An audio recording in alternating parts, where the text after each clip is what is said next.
ಬಡಪಾವತಿ ಮಾಡಲಿಲ್ಲ. ಅರಮನೆಯಲ್ಲಿ ಇಷ್ಟು ಬದಲಾವಣೆ ಆಗ್ತದಂತೆ, ಹಳ್ಳಿಯಲ್ಲಿ ನಾವು ಯಾವ್ದು ಹೊಸತು ಮಾಡುವುದು ಎನ್ನುವುದೇ ಚಿಂತೆಯಾಗಿದೆ ನಮ್ಗೆ. ನೀವು ಯೋಚನೆ ಮಾಡಬೇಡಿ, ನಿಮ್ ಮಕ್ಕಳು ಒಳ್ಳೆ ಹೆಸರು ಬರಬೇಕು ಅಂತ ನೀವು ಮಾಡ್ಬೇಕಾದ್ ಮತ್ತೇನಿಲ್ಲ. ಇನ್ನು ಹಂಡೆ ಮೇಲೆ ಕುಡಿಲಿ ನೀವು. ಹಂಡ ಒಳಸ್ಕೊಡಿ.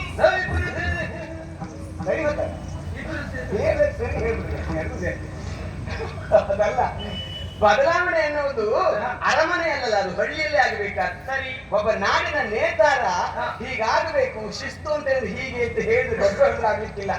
ಬದಲಾವಣೆ ಎನ್ನುವಂಥದ್ದು ಪ್ರತಿಯೊಬ್ಬ ಮನುಷ್ಯನ ಮನಸ್ಸಿನಲ್ಲಿ ಬರಬೇಕು. ಪ್ರತಿಯೊಬ್ಬ ಪ್ರಜೆಯಲ್ಲಿಯೂ ತಾನು ಬದಲಾಗಬೇಕು, ತಾನು ಸ್ವಚ್ಛವಾಗಿರ್ಬೇಕು, ಸ್ವಚ್ಛತೆ ಇರಬೇಕು ಅಂತ ಬಯಸಿದ್ರೆ ಮಾತ್ರ ದೇಶ ಸ್ವಚ್ಛವಾಗುವುದಕ್ಕೆ ಸಾಧ್ಯ. ಅದೆಲ್ಲ ಅಂತಾದ್ರೆ ಆಗುವುದಿಲ್ಲ. ಅದೊಂದು ಈ ಭರತನಾಟ್ಯವೋ ಕುಚಿಪುಡಿ ಶಾಸ್ತ್ರೀಯ ನಾಟ್ಯಗಳು.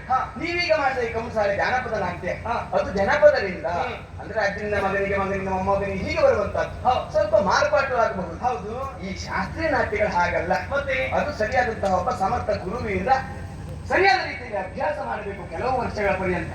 ನಿಮಗೆ ಈ ಭರತನಾಟ್ಯ, ಶಾಸ್ತ್ರೀಯ ನಾಟ್ಯಗಳ ಪರಿಚಯ ಉಂಟಾ? ಭರತನಾಟ್ಯ ನನಗೆ ಏನಮ್ಮ ನೀನು ಭರತನಾಟ್ಯ